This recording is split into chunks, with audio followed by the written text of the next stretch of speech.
Welcome back to another episode of the Brown Sugar Cafe podcast, the place where poetry meets conversation. I'm your host, Terrence P. Elmore, and before we get into today's topic, make sure you hit that plus sign so you don't miss an episode. Also, please subscribe to my blog, thebrownssugarcafe.blog, and if you find any value in this episode or any other episodes, make sure you leave a heartfelt review. So with that being said, let's get to it.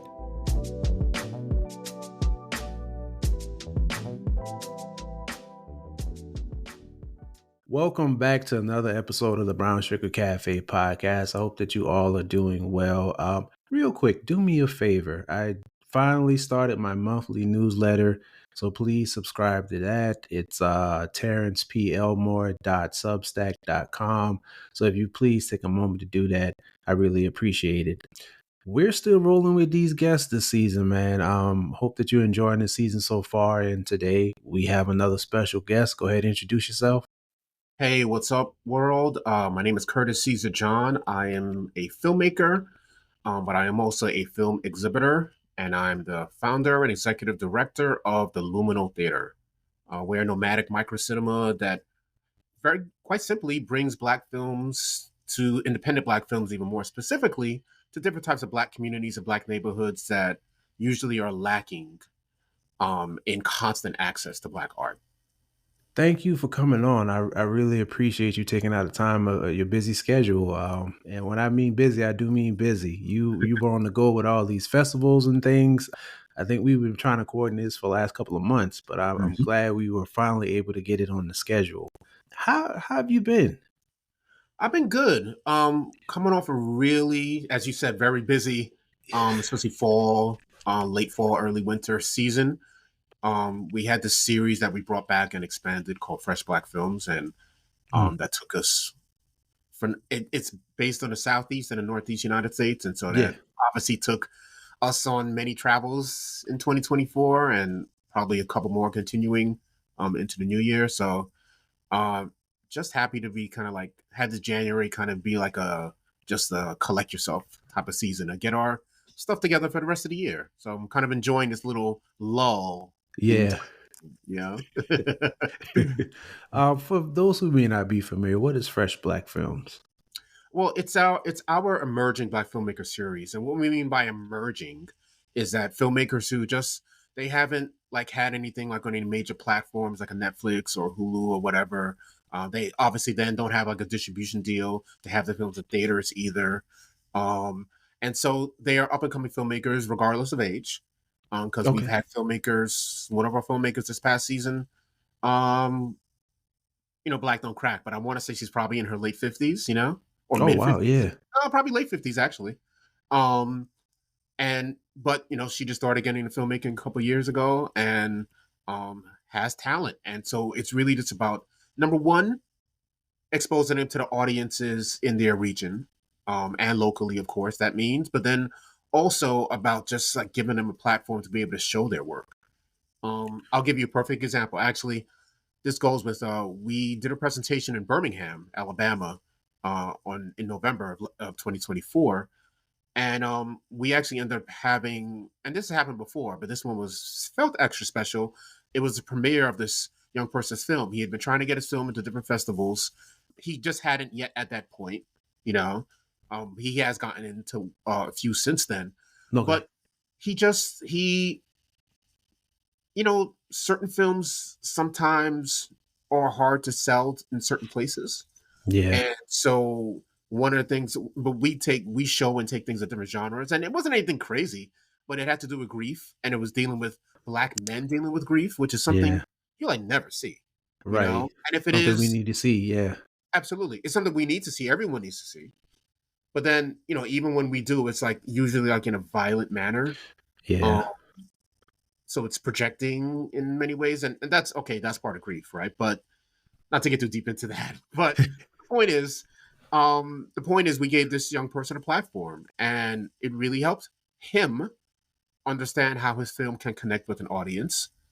An audience that's not just, and there's no offense to up and coming filmmakers, but an audience that's just not, although they were there, an audience that's just not your family and your close friends. Right.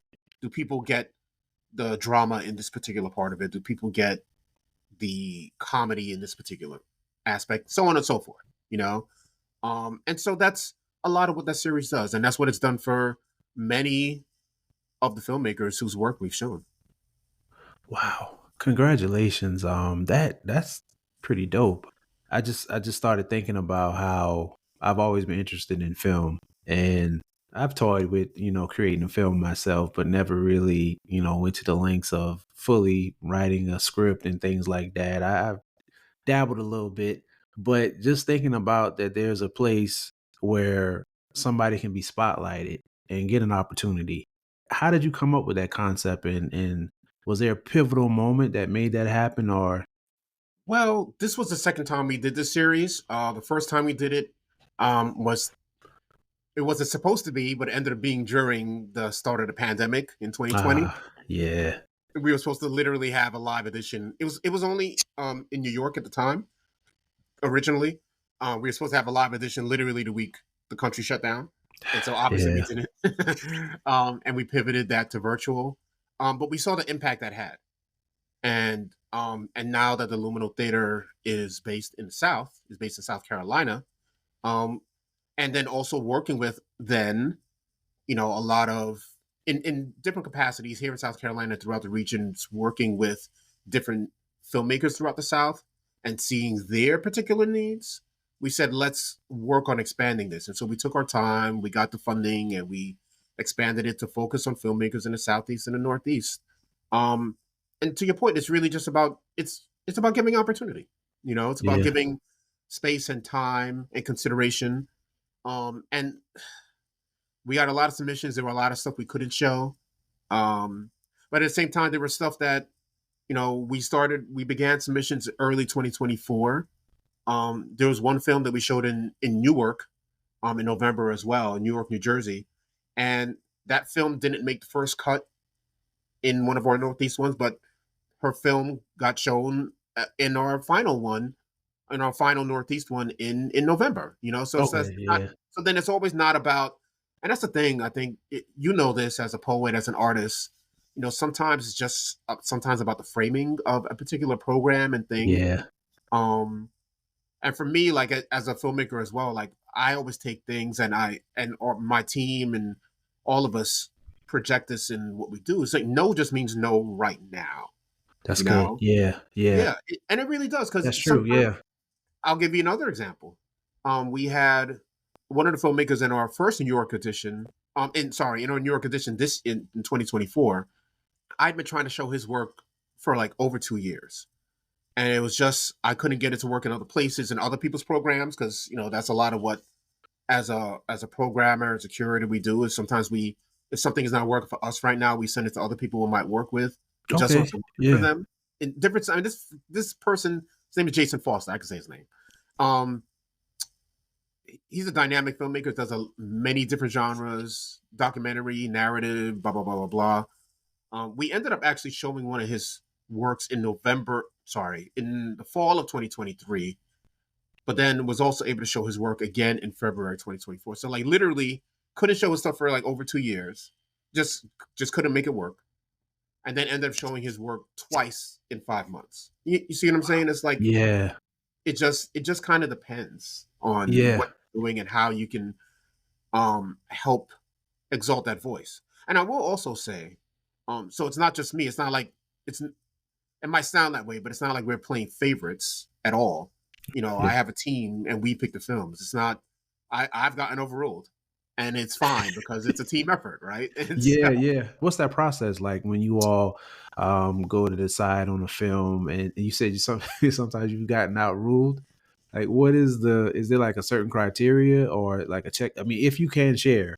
no, I can share that. Okay, It's okay. it's not yeah, no, I can share that. It's not I mean, reality turns, it's not like a secret sauce. It's really just about how the type of voice that we want to share with the world.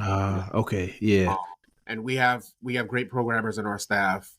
One of them, Jackie, she usually whittles down the list to a top like 50.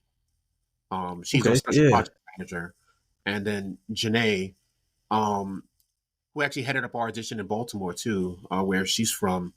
Um, she and I usually like whittle down the rest of those, and then we all get together and say this works, this doesn't work, this might work in X city, this doesn't work, this probably won't work in that city, just based on Yeah.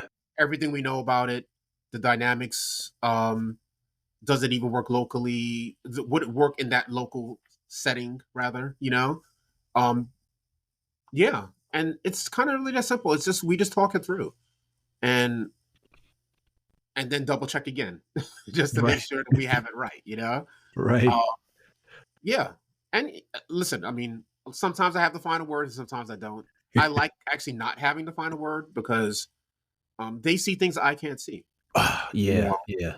That's um, important. Yeah. yeah, yeah. I mean, there's like there's the female voice, which I feel like I understand, but I'm not going to act like I 100% understand because I'm not that, right? I Yeah, mean, right. people, right? There's like a queer voice that I feel like I understand again, but I can't speak for either, Right, yeah. So there's and among others, right? Right, yeah. And so they help fill those gaps, even though that's not why they were brought on, not to be that voice for that community, right? But that's what they, among other aesthetic and storytelling and and such types of and historical Yeah, yeah. perspectives, they provide all those things, and we all come together and put our perspectives all together and make it work.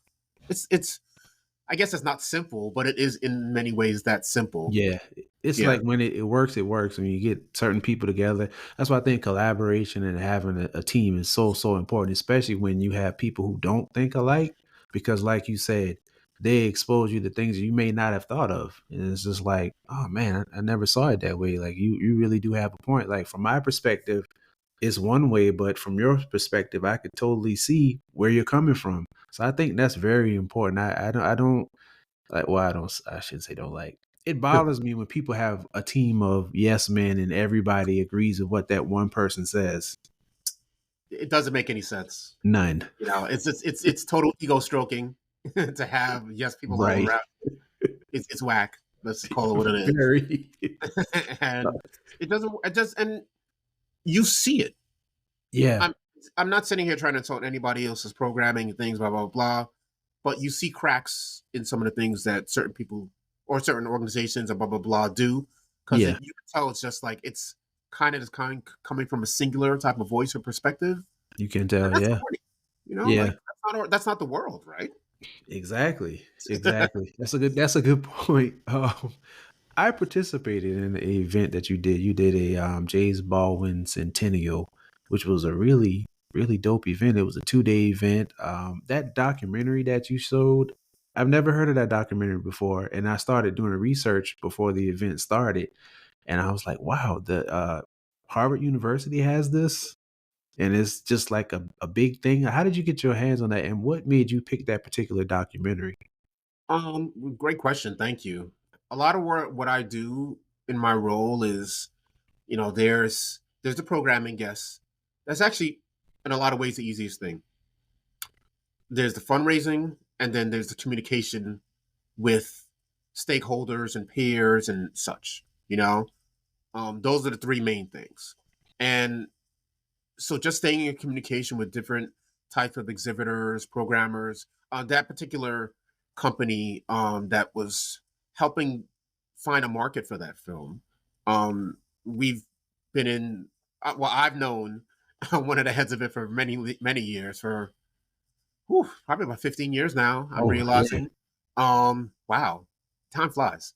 Um, um, and yeah, so and then we also as an organization just keep track of different films too. Have like a whole spreadsheet doing that. Multiple spreadsheets actually doing that because of sometimes genre, program, yada yada. Yeah. And so between those few ways, that's how I was able to keep track of that and find that. And so he had actually brought that to my attention in 2023. Sorry, we're in like multiple years, and sometimes we program ahead of time, Yeah. And I originally had wanted to show that earlier in the year, but then I wanted to do. and you did more than participate. You helped organize the poets that Oh, really yeah, well, yeah. expanded that program and made it extra dynamic. So thank you again. Oh, yeah, You you're still welcome. Thank you for get asking some me. nice attention and praise for that. I'm sorry. Go ahead. I said, "Oh, yeah, no," and thank you for asking me. Thank you for just entrusting me with that. I really appreciated that. No, no. I mean, I knew you could pull it off, so I wasn't stressed about it. You know, that was your part was the least stressful part about that entire. I won't say some of the things that happened with that event. It was a great event, but there Yeah, were it was. some Yeah. things that were beyond either of our controls. That it would have been 100% better if X thing didn't happen. But it was Yeah. still great. So I'm not Yeah, yeah. complaining. I'm just talking. but uh, but I'm glad we waited. I'm glad we actually waited for because the weekend we did it was James Baldwin's actual birthday, Yeah. and normally I'm actually I'm sometimes away that time of year, which is why I didn't originally want to do it. But then we were just able to make it work, and I'm glad it actually had gave it a lot more impact. It would have still been impactful early in the year because great film, we could have put together a great program, but then we would have felt rushed. And we have done things that have looked and felt rushed before, and have seen that it's just not as dynamic as it could have been. So I'm glad we waited to do it, and we're able to show the films that we showed. And so we showed the film you were referencing. I heard it through the grapevine. Was a documentary that was done in 1982, a few years before Baldwin passed. That yeah, you said Harvard had it. Harvard helped, or not even helped, did the restoration of the film. So what happens is a lot of times, many times, a film like literally on a film reel, so not like it's not fully digital. Yeah. It deteriorates, especially if it's not kept, even when it's kept in great conditions, but especially when it's not kept in great conditions, and it happens to even the best of filmmakers.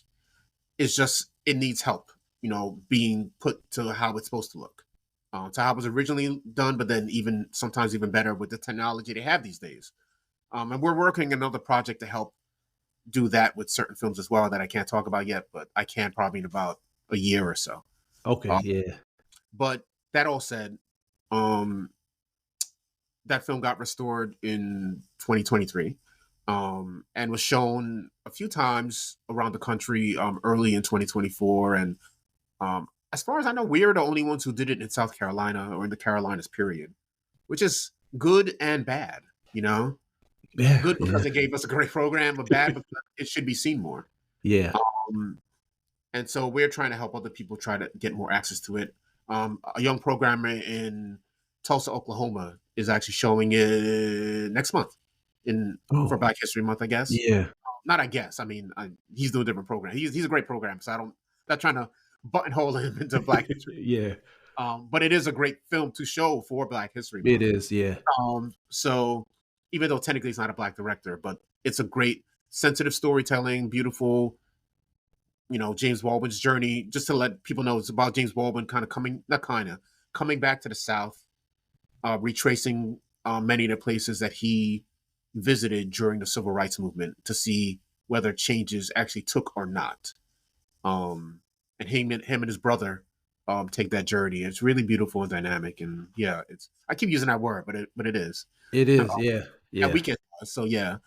But yeah, thank you for bringing that up because it was really beautiful film and that's the kind of thing we get to do is that we get to focus on those types of films that just don't get that audiences don't have access to. That's simple, Yeah. you know. Um, I'll be honest with you, Terrence. I hadn't heard of it before 2023, and I'm not to toot horns, but I am extremely well versed in black film and such, but there are ones that escape you, and Yeah. I just hadn't heard of that documentary or Baldwin. I've only seen older ones, and most of those were in black and white.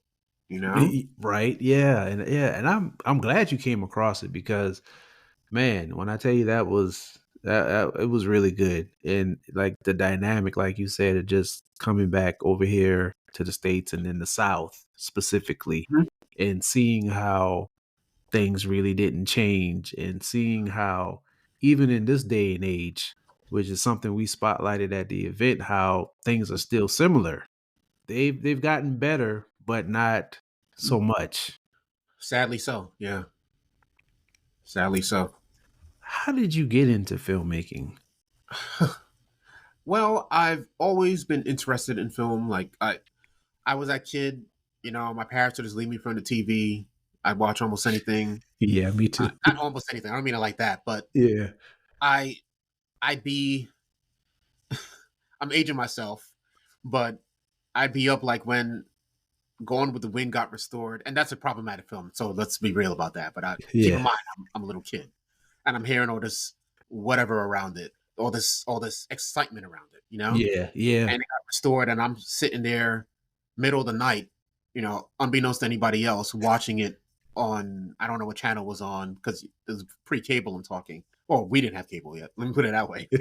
um, Watching it on TV, just fascinated by the storytelling, you know? Extremely problematic film, of course it is, Yeah. but also, great performances by a lot of black actors or standout performances too, Um, and in its own way, it's a Southern film that I think should be seen, but with perspective, And I've seen it a few times after that, obviously more than a few times with a grown up's perspective on it. I need to do But that. Yeah. um, But yeah, so like things like that, or even like I'm in high school and there was these like black movie showcases that would come on in New York um after Nightline. So like Nightline's not even on anymore. So like 1 o'clock in the morning.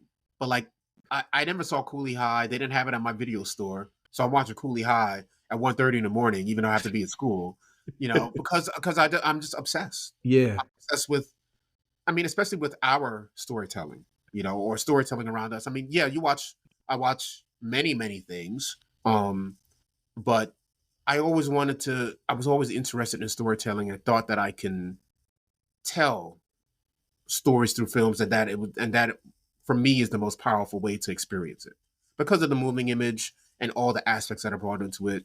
And then as I went to school, understanding how the collaborative aspect of it is even so much stronger because chances are you can't make a great film alone, and so like you need other people to make that happen. And so yeah, I mean, even though kind of felt like the odds were against me, still went into filmmaking, went into video making, media making, filmmaking, in college, and never looked back or barely looked back. Let's be Yeah. real, because it's hard. Yeah. I mean, was there ever a time when you felt like, maybe you didn't make the right decision, or maybe you should be doing something else? And if so, how did you pivot from All the that? time. Last Uh, week. Last week? No, no. I mean, here's a reality. Yeah. Like I, and we can talk about it, but I'm mostly focused on film exhibition these days. Um, I had a film that when I do get into filmmaking, I'm mostly producing lately, so helping put together creative and fundraising and funding for films, and then also getting them out there, which is part of exhibition, but in a different way.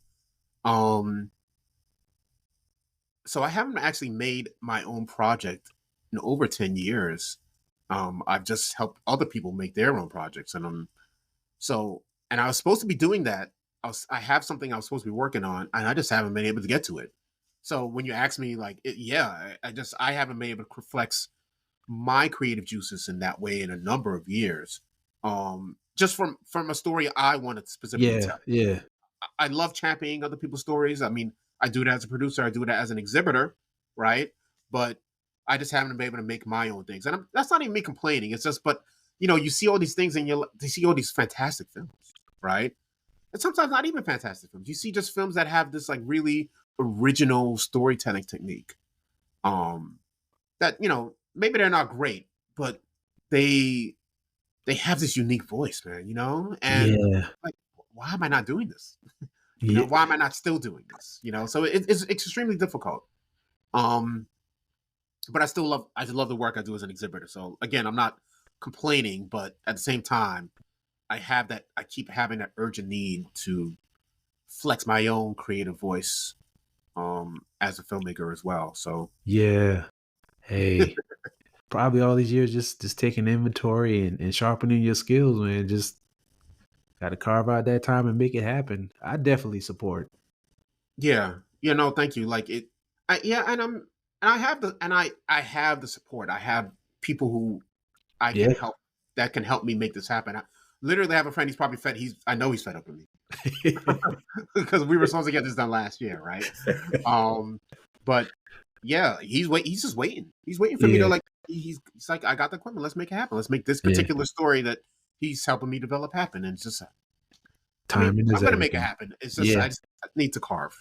Yeah. Yeah, yeah, yeah. When you were talking just now, you made me think of a film that I saw, and I, The Last Black Man in San Francisco. Okay. Have you seen that? Yes, I have. The first time I saw that, I was just in awe about how the storytelling went and how, I mean, the acting in there. And it Mhm. was such a simple film, such a simple film to produce, but not many people have seen it, which is crazy to me. And that was, of course, before before Jonathan Majors became big. He Well, was that in was his there. breakout role. Yeah, yeah, and that's where I know him from. A lot of people know him from Lovecraft Country, but I know Yeah. him from that film. And it's films like that that people are probably making every day and don't have a chance to get it put out there. But what you all do is you provide an opportunity for that to be done, for that to be seen. Not to give it away for those who are not familiar with the film, it's just about a guy who his parents had a house, his family had a house, and he's just obsessed with this house and remodeling, rebuilding this house. But there's like some other things about that house that he's trying to preserve and save that kind of get in the way. And it's really good, man. Like the conversations between, like that one scene when the guys were out on the street and one Hmm. of their friends got, Yeah. killed. That dynamic, that whole thing, like I really felt that.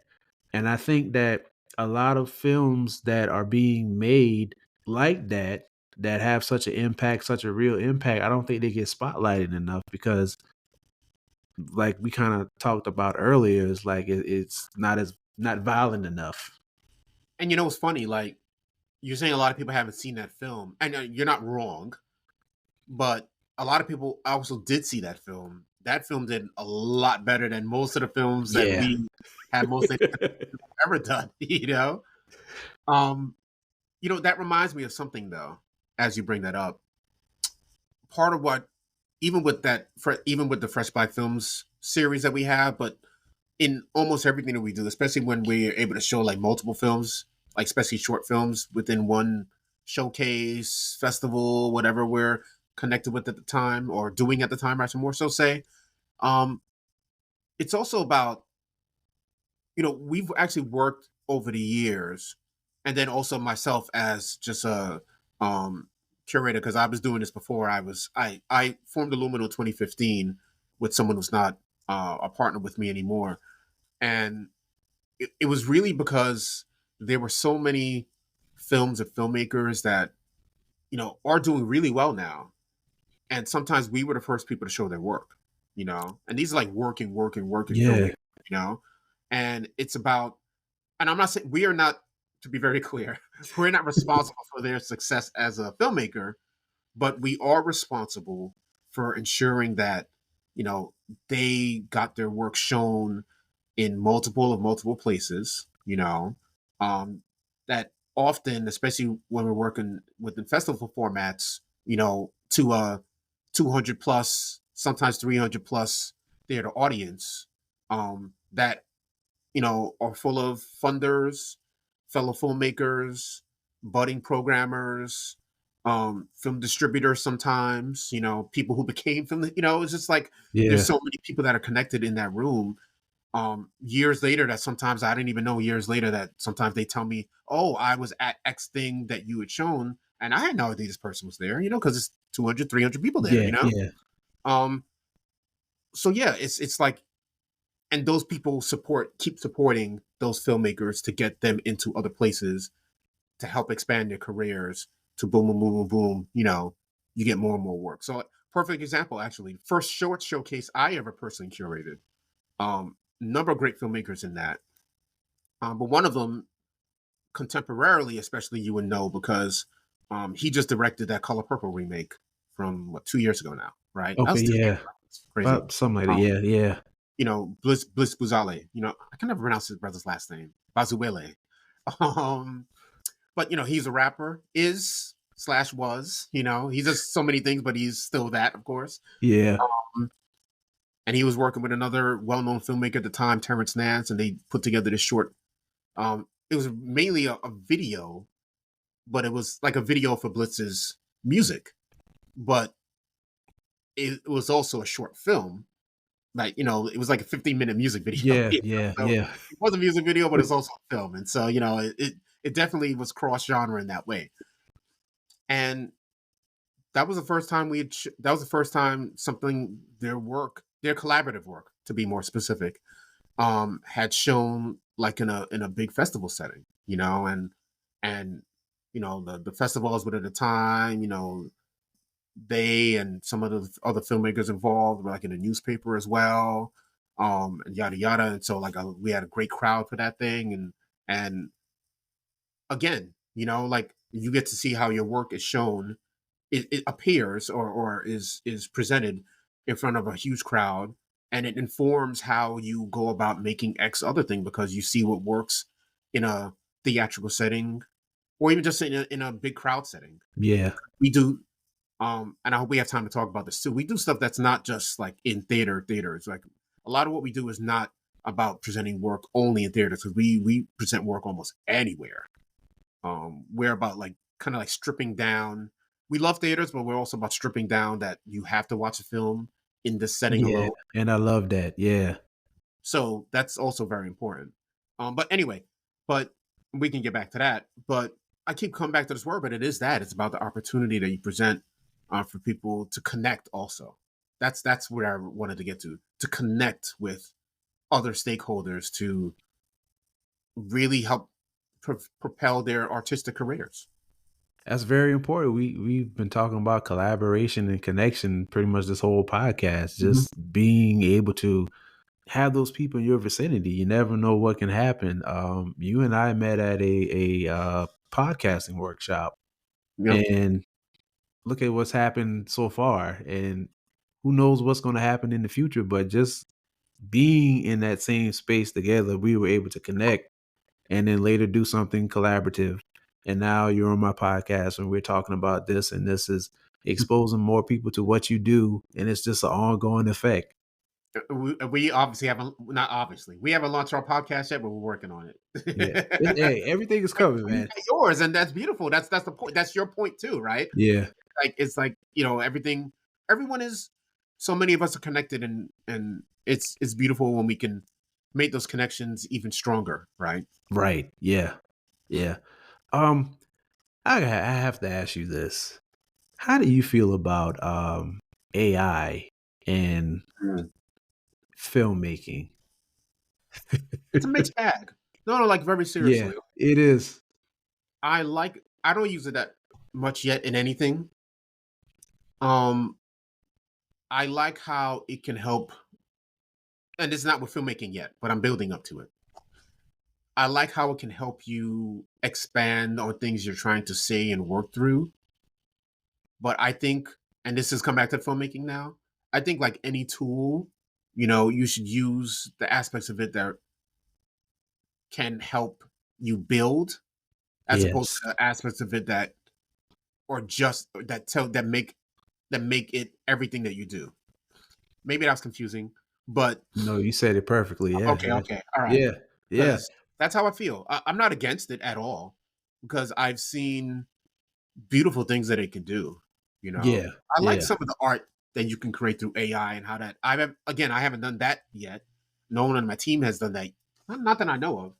Now I got to double check.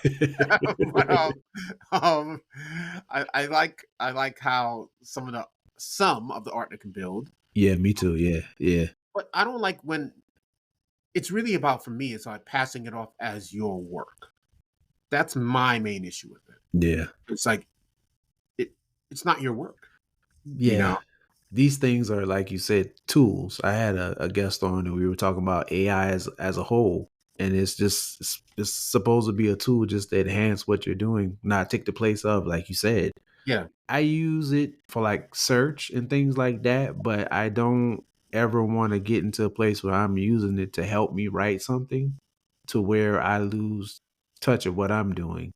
And some people use it and you could tell because they don't try to add their own Yep. vibe or their own essence to it. They just like, okay, this is cool, and they just put it out there.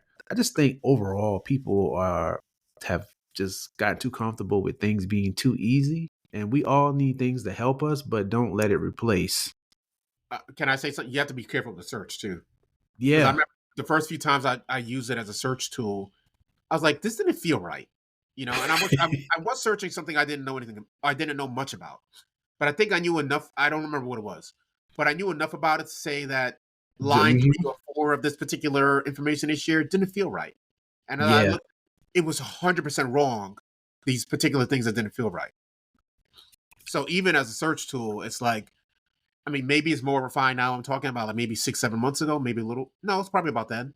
Yeah, Um, still. Yeah. but still, it's like, Yeah, you got to vet that information, man. yeah, and I mean, again, yeah, don't be lazy. That Yeah, that yeah, pretty that much. helped me all for me with AI. Yeah. Speaking of lazy, black men run Colombia.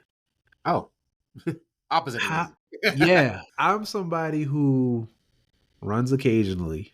Um, Growing up, I hated running. When I ran track, I actually jumped. And Oh so wow. that portion of practice when we ran, I hated it. But I, I mean, first of all, when did you get into running? I well, I'll say when I got into running seriously. My well, no, she wasn't that then either. Um, to simplify it, I'll say my girlfriend at the time, now my wife. We had broken up and had gotten back together, and we had gotten back together. And we had started doing some running, which I had wanted to expand at. But before then, I'd only done like I would do like occasionally 2.5 miles on a treadmill at the gym, maybe a little bit on the track. But then we started getting into it, um, and I really enjoyed it. I mean, it was a way for us to also obviously reconnect, which worked because we're married. Yeah. um, um, but then I found I was really liking it. It was actually, my weight wasn't up and down at the time, but I was a fat kid and then started working out and lost weight. Um, and a little bit of running even helped me lose more, and I was nice and pretty trim. But long distance running helped me lose even more, and I was like, "Whoa, this actually works." So I mean, yeah, right? Yeah, right. Uh, sorry, I know it's a podcast. I shouldn't even say, but I mean, so and I also liked how I felt. Um, Oh, yeah. through yes, through the weight loss, but then also just I had actually always had like breathing problems too. I have like these bad allergies.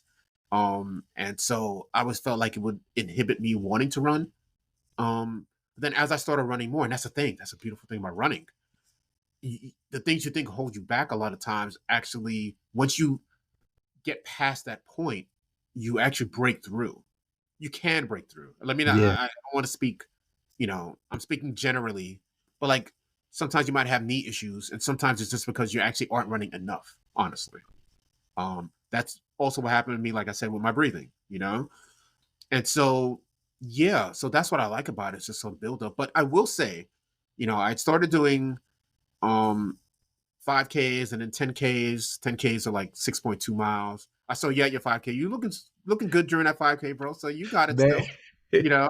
it was rough. It was rough, but I committed to that particular run a couple of That's cool. years ago, and I think like right before COVID, we kind of stopped, and then after COVID, it kind of came back, but I didn't participate.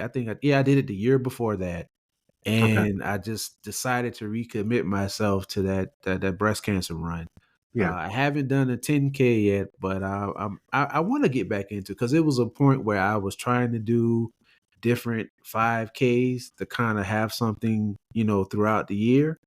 But I kind of fell off with I think I did the 810 run one year, and it was another 5K that I did. I can't remember the name right now.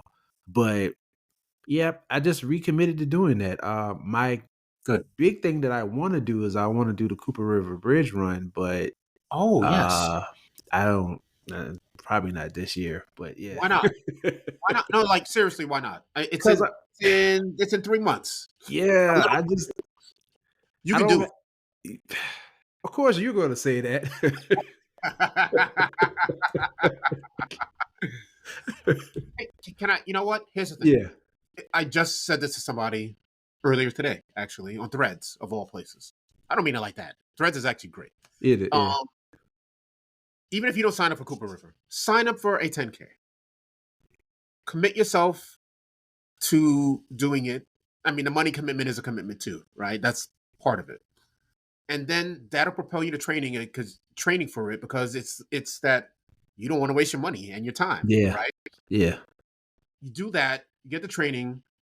Don't have a goal, but don't stress out about it. Try to hit that goal, of course, but don't stress out about it. You know, be cool with it, and then hopefully that'll open up doors for you into doing it more.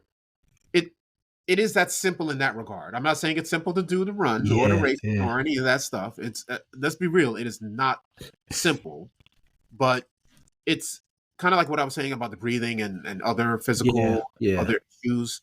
It's about like breaking through that barrier that's holding you back from doing X thing. You know what? You're right, because as you were saying that, I was thinking about the very first time that I did a 5K and how I was like, "Oh man, I can't do this, da da da." And then just that first time I did it, I wanted to do better. Yeah. And I kept improving and kept improving and then just kind of fell off. But I can't say that I love running, but I definitely appreciate it more than I did when I was younger. Okay. Like, I'll jump on the treadmill and actually run instead of just doing like a light jog. And I'll try to strive for at least a mile, if not two.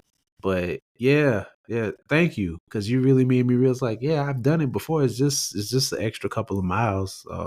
If I train and focus on it, I could do it. So yeah, I appreciate it. Of course, man. And you mentioned, I'm part of this run club. I'm the vice captain for Black Men Run Columbia. Come on out with us, man. I Sunday see it. mornings, other times, Yeah. just hit me up. Like seriously, seriously. Yeah. How did you get started with that? Like, and for people who don't know, Oh, what? oh yeah. So I started, 5Ks, 10Ks, half marathons, right? Really enjoyed it. But I was finding my enthusiasm for it to be real was waning Yeah. because I had, I would run my wife sometimes, but I ended up getting faster than her, which annoyed her. So she wouldn't run with me too much anymore. Had a few other people, but not enough. I joined this one club, but I don't know, they were kind of corny, to be real. No one really, like only one person in that, when we run together, would even speak to me. The rest of them act like I didn't exist. Oh man, And there yeah, were only that's like corny. 7 or 10 of us. So it was Yeah. like, Wow. yeah, it was bad. And then my wife again, she had said, "Hey, check out this group, Black Men Run. They just started, and they had just started only a few, like maybe like not even a year prior to me seeing them or her seeing them. And there's an equivalent Black Girls Run that she had started running with as well. Um, and funny enough, like a couple days after she had shown me them, shown me like the Facebook page, I was running in the park and I saw them running past me. But we were both all doing our own thing, so I didn't I Yeah. didn't stop and go back. I should have, but I didn't. But I came out that next week, right? And just having that network, but much more than that. Again, that kind of like collaborative Yeah. technique of us doing this thing together and doing them together as Black men makes a world of difference. But especially, I'm talking. This was 2014. This is summer 2014 when I joined. So a little over 10 years now, right? Um, Made a world of difference. And I was just deep in it since. Wow. Yeah. It's running is good for our health. It's something we need to be doing. We need to be active. So, man, yeah, it's a no brainer. And yes, and it can be difficult. We have Black Men Run. We have this credo of multiple, but the main one is no man left behind.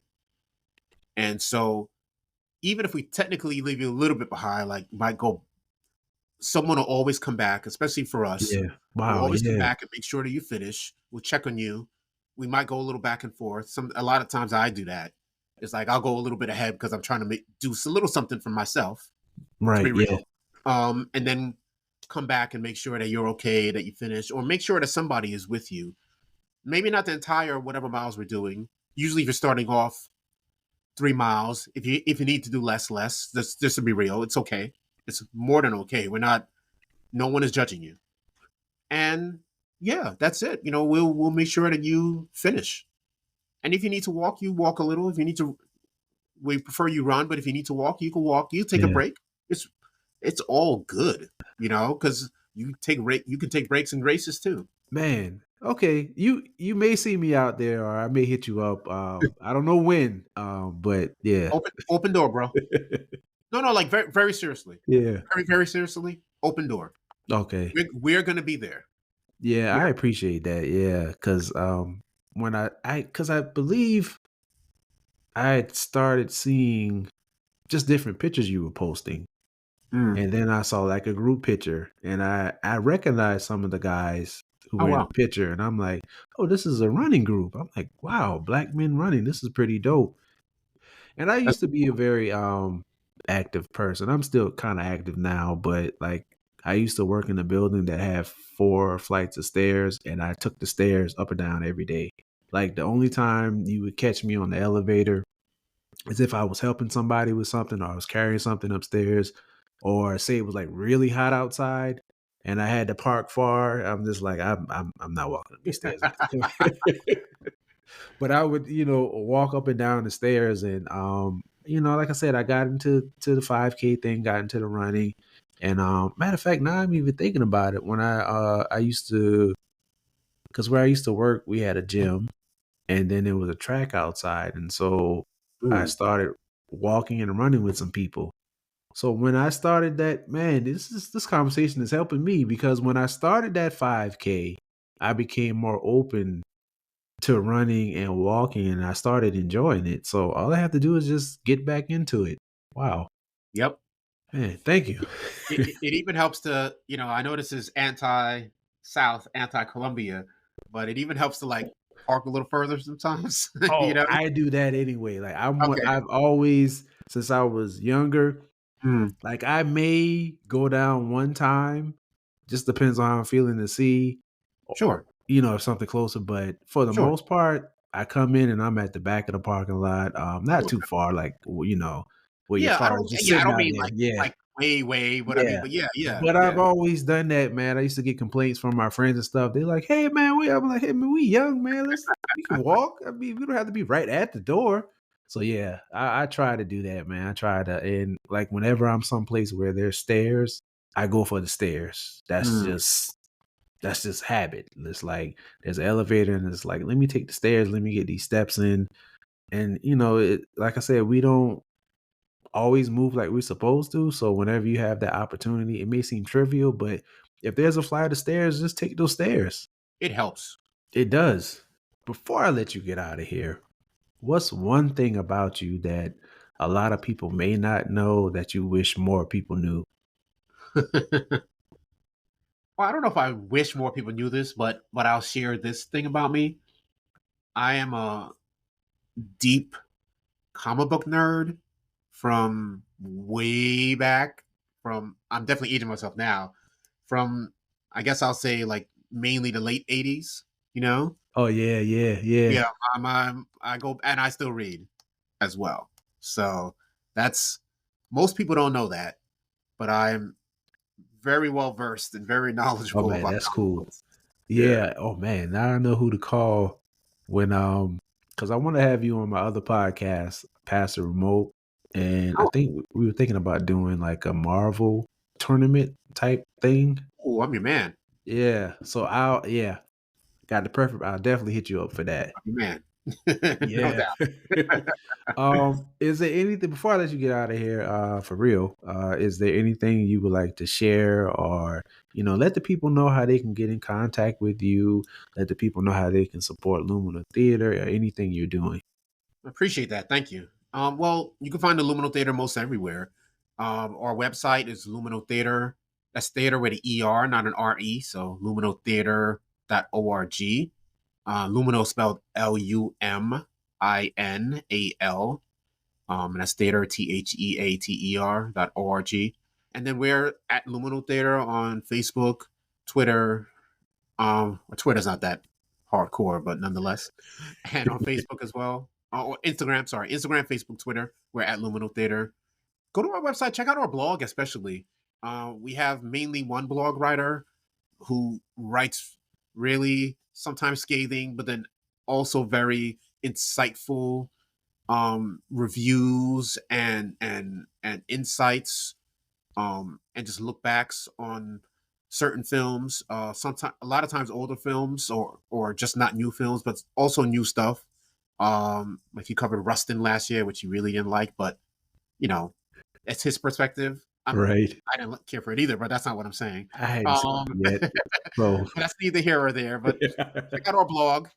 We also have a film club.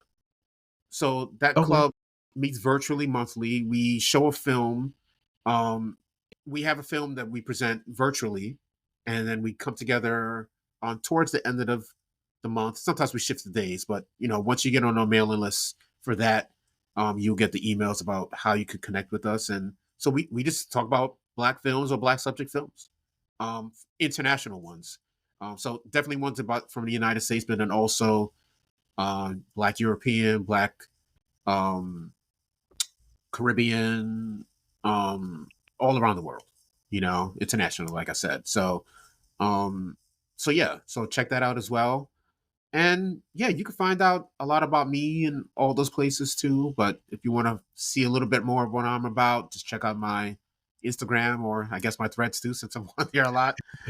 See Curtis Caesar J on both of those platforms. And yeah, I'm just really excited. Thank you for having me here. I really appreciate the opportunity to talk a lot more about who I am and what I do. And yeah, I look forward to being part of the other podcast as well and Yeah. work with you again sometime soon, bro. Oh man, thank you. I appreciate you taking the time out to join my podcast and being a guest. Everybody, please reach out to Curtis, follow the pages, support if you can. Even if you're not in the films or anything like that, you know somebody who's in the film, so direct them in that direction. Oh, I was gonna say, can I say one more Oh thing? yeah, sure. Like I'm glad you said that bit at the end, because you don't always have to be into something, but like I love art and in every aspect, and I like just putting on your podcast and just like zoning out and just chilling, man. It's always very Oh cool man. and relaxing to me, so I very much appreciate what you do, man. Oh man, thank you. I appreciate that. That stuff like that is like it's important because sometimes we do this podcasting thing and then it's like, is anybody really listening to it? Is anybody really paying attention? We do it because we like it. We do it because we like. Well, I can speak personally. I like having conversations with people and exposing people to different things in other people's lives. Because I think that our experiences and the things we go through, no matter how different they are, we could all take something from it. And Yep, so I always appreciate hearing things like that because it's like, is anybody really listening? And then people will tell me, I'm just like, oh, wow, thank you. So I appreciate you for that. no doubt. As always, remember, keep pushing forward. Thank you for tuning in to another episode of the Brown Sugar Cafe podcast. Once again, I'm your host, Terrence P. Elmore, and this is the place where poetry meets conversation. Hit that follow button and turn on your notifications so you won't miss an episode. Check out my blog, thebrownsugarcafe.blog. Also connect with me on Instagram at thebrownsugarcafe. Hope you enjoyed this episode, and as always, remember, keep pushing forward.